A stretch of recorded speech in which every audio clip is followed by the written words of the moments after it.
আপনাকে কালকে আমাকে যেতে হবে। আপনার বন্ধু হবে তিনজন। কয়জন? কথা বলেন।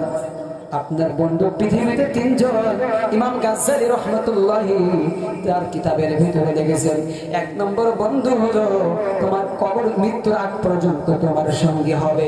দুই নম্বর হলো বন্ধু তোমার কবরে দাফন করা পর্যন্ত তোমার সাথে থাকবে। তিন নম্বর তোমার যে বন্ধু হবে কিয়ামত দিবস পর্যন্ত থাকবে।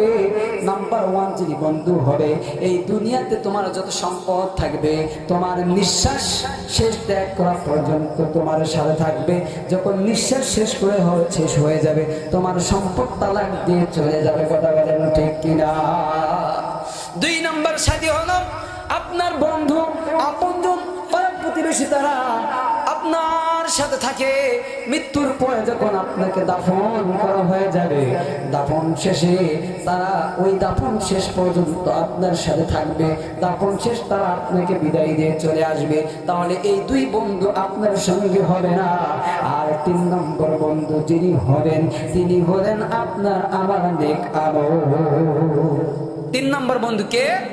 নেক আমল। আপনি এই নেক আমল না করে যদি মৃত্যুবরণ করে, কিয়ামতের দিন আপনার ঠিকানা হবে জাহান্নাম। কথা বলেন ঠিক কিনা? আমার ভাইরা, আমি রবিউল ইসলাম সুদূর কয়রা থেকে আপনাদের কাছে এসেছি। আল্লাহ না করুক আজকের যদি আমাকে এখানে মৃত্যুবরণ হয়ে যায়, আমার এলাকায় সংবাদ হয়ে যাবে রবিউল ইসলাম জিহাদি আর নাই। আমার মা হাউমাউ করে ক্রন্দন করতে থাকবে, বাবা ক্রন্দন করতে থাকবে, স্ত্রী ক্রন্দন করতে থাকবে, আমার ভাই বোনেরা ক্রন্দন করতে থাকবে। এলাকাবাসী মিলেমিশে তারা কি করবে? গরম পানি করবে আমার গোসল করার জন্য, আমার দাফন কাফন করার জন্য তারা ব্যতিব্যস্ত হয়ে যাবে। আমাকে তারা দাফন করার পর 2-4 মাস মনে রাখবে, তারপর সবাই আমাকে ভুলে যাবে। বলেন তো আপনাকে আমাকে কি চিরদিন কেউ স্মরণে রাখবে? রাখবে না।